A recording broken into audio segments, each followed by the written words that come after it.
Hey, what's up guys? Today I'm going to react to drumroll, even though you've already seen the title, so there's not really any point.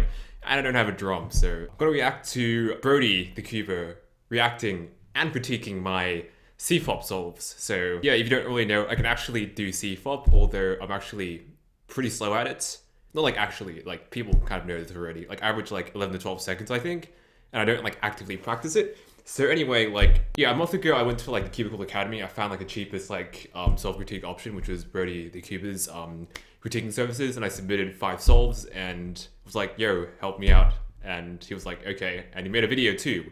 And he also made like a written critique, which was like the main thing that I was going to get in return. But he also made an additional video. So yeah, thanks very much to Brody for doing this. And yeah, let's dive right into it. So time to get roasted. Or helped, really. That's probably a more optimistic way to put it.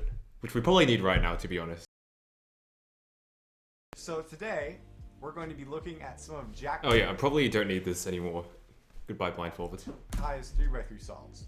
For those of you who don't know, Jack Kai is a former world record holder and current oceanic record holder in 3 blind. Oh yeah, I guess it's sort of like the oceanic record Even though holder. he's really good at 3 blind, he's not quite at like the top level when it comes to 3x3. Yeah, definitely he has an not. official low 10 average, and the average of 5 he sent me was in the 11-second range. Oh yeah, that like low 10 average. That was like at the end of 2017. I don't know how I did that. Like that was so like out of the blue. Like I'll just like throw a picture of my WCA like ranking the times. Yeah, how the hell did I do that? And yeah, that was like end of 2017. So it's been like 3 years since almost. So yeah, I don't know. So we'll be looking at that, Oh, looking yeah. at strengths and weaknesses, and what he can do to improve. So Key for first this. of all, a lot of his strengths are pretty clear and make a lot of sense from him being a blind solver. His TPS is really good. That was a nice strength of his, which makes sense because a lot of blind is about TPS. And then his I guess that makes sense, yeah. Because like in blind, you have to like turn pretty much non-stop, assuming you're not pausing and all that. It was better than I'd expect for someone that probably practices more. A lot of blind is about TPS. And then his efficiency was better than I'd expect for someone that probably... Wait, really? I thought my efficiency was trash. Maybe it has to do with the fact that I'm kind of okay at OH, and in OH you actually have to be more efficient perhaps? I'm not sure, but that's kind of interesting. practices more 3 blind than regular 3x3. Yep, that's because I practice 0 regular 3x3. Overall, based on the fact that he is such a good 3 blind solver, his weaknesses made a lot of sense to me as well. I saw 3 main weaknesses in this average, the first one being a lot of lockups. And that makes sense because he probably hasn't had as much experience finger tricking like certain F2L cases and stuff. I guess it's also the fact that my cubes are fairly quick, and I'm pretty sure for like CFOP solving, at least based on like some of the cubes from top solvers I've seen, like Felix's, they're like a lot slower, so I feel like these cubes aren't really set up well for like normal 3x3, so I might have to like look into that. The main solution to that is just going to be more exposure to the cases, trying them over and over again, getting more used to the finger tricks, and then over time realizing which cases you do have to slow down a little bit for so you don't lock up. The second weakness was look ahead, and this is another understandable one. Yeah, this one, my look ahead's pretty bad, honestly. The finger trick one I didn't think of much before though. I was expecting my finger tricks to be okay from like the previous point because like in blind you have to use a lot of finger tricks and whatnot, so I thought that was quite interesting. When you have a blindfold on, there is no such thing as look ahead. His Yep. look ahead really did struggle a lot in this average, and if he wants to get any faster at 3x3, it's absolutely crucial that he fixes this. Far and away, the biggest weakness I saw in all of these solves was... Okay, let me guess this. Let me guess. Like I would have said look ahead if like I didn't hear the previous points, but it's not look ahead. It's not, wait, I forgot the first point already. Sorry, I'm a really bad student. Please forgive me. Lockups, yeah. Lockups, look ahead. What could the last point be? Inspection? I think I tried using a bunch of inspection, but I feel like look ahead's like, improving look ahead's probably more important. I'm gonna guess rotations. Because I'm known for that, even in blind, although it seems to work quite fine in blind, to be honest. was the way that Jack does cross +1. Oh, okay, this is interesting. It's kind of funny because I actually made like a video recently where I tried doing that blindfolded and it ended up like failing completely. It's at the very last attempt, but it was like complete trash, so that does make sense though. But I like how, yeah, this was, so far I've only seen like 3 minutes of this, but it's like pretty insightful because there are a lot of things that I never really thought about. It's clear that he is at least making an effort, and he does track a pair, at least kind of, on a few of these solves, but that's only tracking, and he only does it some of the time. which means he has a lot of room left for improvement. And the way that he does this isn't so great either. A lot of the time when he does track a pair, it's by making his cross solution way longer than it has to be in order to make the pair easier to track. And Yeah, that sounds about right, to be honest. that's to compensate for not being able to predict it or track very well. Yeah, I definitely have quite like few issues with that, like tracking pieces and stuff. Even for like making simple crosses, sometimes I spend like way too long trying to like make them. So let's look at Oh, all yeah. 5 solves in this average, how you did cross plus 1, and how you can do it better. So this is the first scramble. it's kind of weird, like seeing a walkthrough solve, I guess, video based entirely upon like my solve. So this is really cool. And so for this one, you saw white's pretty easy. You got these two set up. Yep, I saw got that. These two, and you got this pair. I probably saw that as well and did something stupid, knowing me. So what you did for this was F, so that then you could do D, line these up on opposites, solve with green, another D to do that, put that down, and then you cube rotated, fixed this pair, cube rotated back, The rotation's voice. to line up the cross, and then you insert the pair. It sounds so much like me. Well, it is me. So You noticed and tried to preserve that pair, but that many moves to do it makes it basically not worth it. The funny thing is that Yeah, there are that's actually true. 2 really intuitive ways to preserve this pair. So even if you just want to insert the green edge right there, and that sets up the orange, and whoa, what did you just do? Whoa, what is this sorcery? things up, that What? will preserve the pair right here.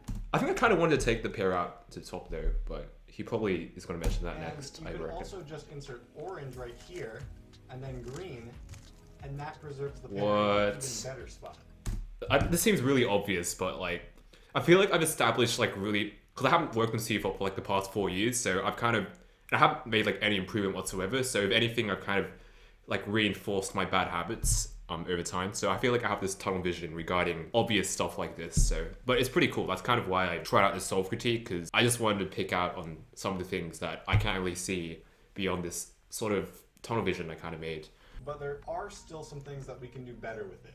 The first thing is that you were lacking confidence for it. When you know exactly where your pair is going to be, there's no reason to pause or hesitate before doing it. You should just go straight into it, avoid wasting any time pausing. Now, this type of cross plus 1, where you have to cube rotate to keep an F2L piece from going into the bottom layer, should almost always be avoided. Shoot, I do that like all the time. In Jack's case, the faster turning doesn't necessarily apply because he can already turn quite fast, but the other 2 reasons are crucial. In order to practice predicting your first pair, what you can do is take unlimited inspection time to try and plan your cross and your first. I actually did that. Link up there. Might have to do that more though. Plus, you know, I have this advice now. So he also once again made a written critique where pretty sure, because I haven't seen it yet, because I knew he'd make this video and I wanted to react to this video first. But he went through like not just the first cross in F12, but like kind of everything else as well. So I'm gonna check that out later for sure. For example, you had this position on solve 2, and when I was watching this, I saw that you were about to insert this pair, and I immediately knew how this pair would end up afterwards. I think I know how it end afterwards here, but maybe in the solve I wouldn't have realized, because that'd end up as like just like a 3-move like solution once you set it up in the back. But I think. even in the video, you had a pause afterwards. Did I? Oh shoot! Oops. Just because you don't have the experience to just instinctively know, like I can, that once you do that, you have to do U. Oh wait, no, it isn't a 3-move solution. It's like more than that. No, I was thinking of the piece like swapped the other way around. Okay, yeah, never mind. I'm terrible at CFOP. To connect the pair. But as you spend a lot of time doing 3x3 solves, you'll get instinctively used to how R prime affects the cube, and then that will make look ahead for cases like this so much easier. If you're still struggling with look ahead after that, I recommend trying turning a little bit slower during F2L.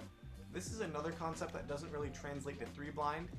Yeah, that's like something I think I actually tried to do. I remember back in my low 10 average, that's like my PRR average to this date. I remember deliberately trying to turn slower, and that just like worked pretty well. But in 3x3, it can be really important to let your look ahead determine your TPS and not the other way around. So Jack, By predicting your first pair on every scramble and spending a lot of time working on your look ahead, I think you can be comfortably sub 10 pretty soon. I can't wait to hear your response or see your reaction. Oh shoot, sub 10. I don't know, it's kind of weird to think about because it feels sort of out of reach because I've been stuck here for like 4 years, but then again, I've kind of been like sort of in the opposite side in 3 blind. Like recently there was someone that I coached that, I don't know, he averages like 1 minute and he had doubts. His goal was like reaching sub 45 and he had doubts of reaching like sub 30 and beyond. But the thing was that like, he'd been only learning blind for like a couple of months. Based on this like insane rate of, he like learned pretty much all of 3-style, like only 3 months after learning blind. So I was just kind of like, yeah, you have no problem reaching this. So I guess thinking of it that way, like, I guess what Brody says makes sense to me. Although I guess it might be that mental barrier that I have of, you know, being stuck up here for quite a while. But then again, I haven't practiced CFOP in ages, so. And good luck with all your practice. And thank you to everyone else for watching. I'll see you guys later. Now I kind of feel like I have to like reach sub 10 now that he's made this video. I feel pressured, but in a good way. Because I feel like even if I don't want to make like, you know, CFOP and like sided 3x3 my main like thing, like I feel like even just like doing incremental improvements every day will at least like, I guess make me more open-minded to solutions and not just kind of stuck at where I am the entire time. Plus like if I technically did this like 4 years ago, like maybe that incremental improvement would have, you know, made me like an 8-second or 7-second average like solver, who knows. But yeah, thank you very much to Brody for looking over my solves and writing a written critique and the video as well on top of that. If you're interested in his services, check the link down below. This isn't sponsored, by the way. And yeah, that's about it. Have a great day. Bye.